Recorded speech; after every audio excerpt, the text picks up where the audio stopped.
Welcome to wizard.com. This is Ashwini, Maths tutor. Our question is, the rule for a number to be divisible by 3 is that by divisibility test of 3, if the sum of the digits is divisible by 3, then the number,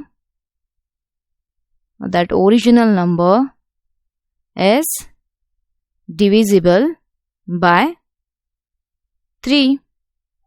So, here our option A is correct, which is the sum of the digits is divisible by 3.